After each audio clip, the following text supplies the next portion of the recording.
All good things must come to an end, and in the case of the Electronic Entertainment Expo, that end went through a slow and grueling death. What was an annual event for developers and publishers to congregate, make deals, and announce new projects eventually became a faulty convention no different than PAX or Tokyo Game Show, a troubled pastime that grew more stale and monotonous every year, in a screaming desperation for hype and attention. E3 has been in trouble for several years, and with the event being canceled for the third year in a row, we have to be honest with ourselves. E3 is dead. Welcome to MojoPlays. My name is Ty, and this is the rise and fall of E3. Before we begin, we publish new content all week long, so be sure to subscribe and ring the bell to get notified about our latest videos. Once again, E3 has been canceled, which means we have now gone without the event for 3 years. Before 2019, E3 had never missed a show since its debut in 1995. However, the ongoing COVID-19 pandemic has signified the end of an era where E3 was the primary video game Christmas. Was it always good? Not exactly. But even at its worst, hundreds of thousands of folks would tune into streams waiting for the announcements they had dreamed about. Although, hype and social media was not typically the primary focus of E3. The Electronics Entertainment Expo was started by the ESA, the Entertainment Software Association, as a means to focus on another facet of the tech industry. Prior to this, developers and publishers were lumped in at other tech expos like the Consumer Electronics Show, yet investors there were not interested in video games. To the CES and its attendees, video games were still a children's plaything. For the first time with E3 95, devs and publishers could finally meet together under one roof to strike deals, demonstrate projects, and more.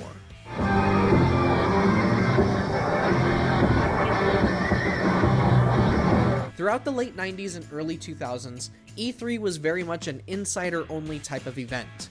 Only those hardcore fans and those in the business really knew about the show's existence, and the atmosphere was way more different than how we left the expo in 2019. It was more businessy, straightforward, and primarily tailored to potential investors. Stages were nothing more than basic platforms with projectors and screens. However, more public eyes started taking note of E3 when niche networks like G4 began broadcasting conferences and interviews live from the show floor. Finally, hardcore fans could get a glimpse at the future without waiting an entire month for a new issue of a magazine or refreshing pages online. Of course, as the public paid more attention, so too did the companies that attended E3. As we marched forward through the 2000s and into the early 2010s, shows were getting a little more flashy. My name is Reggie, I'm about kicking ass, I'm about taking names, and we're about making games. The massive success of the Wii and Xbox 360 had shown game companies that the industry had become significantly bigger than it used to be. With more eyes glued to their conferences, it was time to show customers the future of their consoles and investors potential blockbusters. Who could forget the moment where Satoru Iwata pulled out the DS from his coat pocket? Or how about when Sony rolled out a life-size Sweet Tooth truck to announce a new Twisted Metal? These moments to this day have stayed with viewers from back then.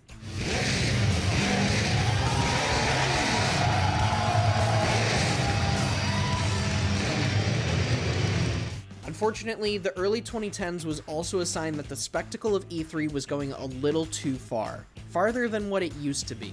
Ubisoft's Mr. Caffeine was a conference we all try to repress. Everyone do it with me. Diddle, diddle, diddle, diddle. I said everyone go diddle. Konami's 2010 conference was completely plagued with confusing stunts and jokes.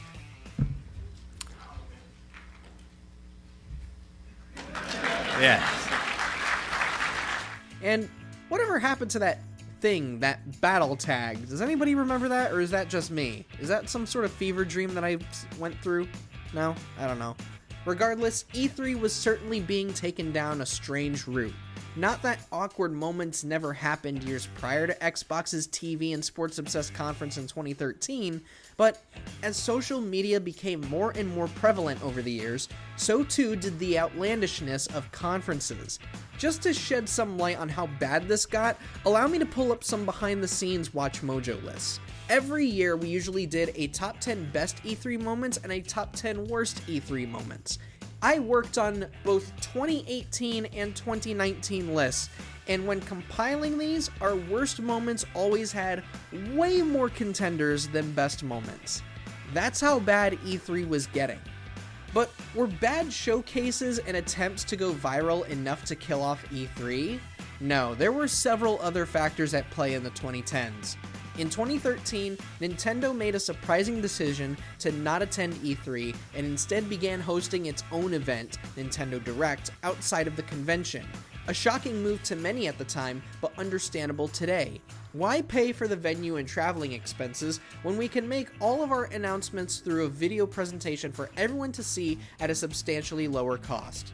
This would even prompt Sony and EA to eventually start skipping E3 in favor of doing their own events as well, several years after Nintendo bounced from the expo. All three conglomerates have since opted for their own video presentations every single summer, and if they don't, they usually participate in Summer Games Fest. But that's another thing to talk about later. Another damaging move was one many thought would have been beneficial for the expo and its vendors. In 2017, E3 would be open to the general public for the first time ever since its first showing in 1995.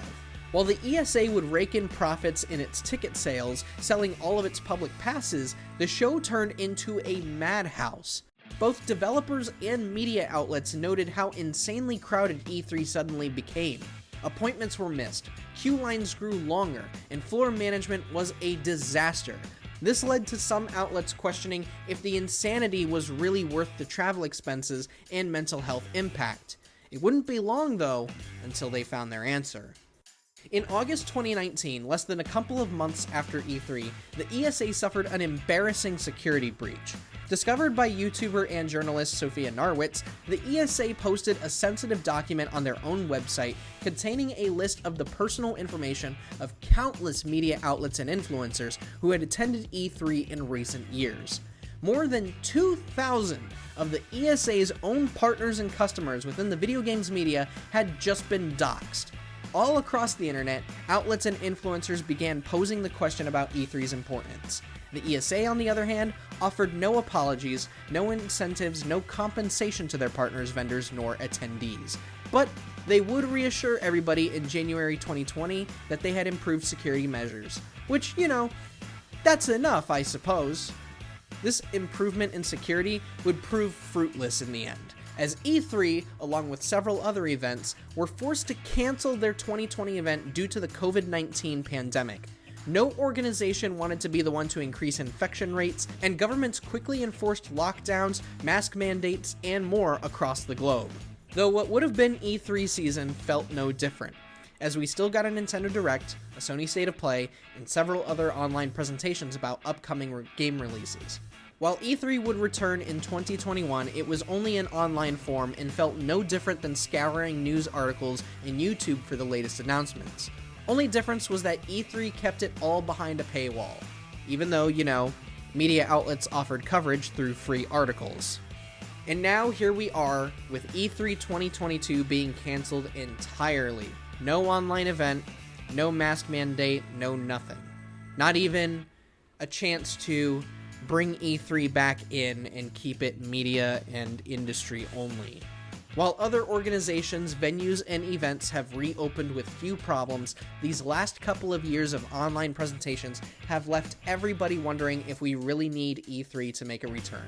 While everyone was under lockdown, video game companies made more money than ever before while putting together showcases for a fraction of what E3 showing costs.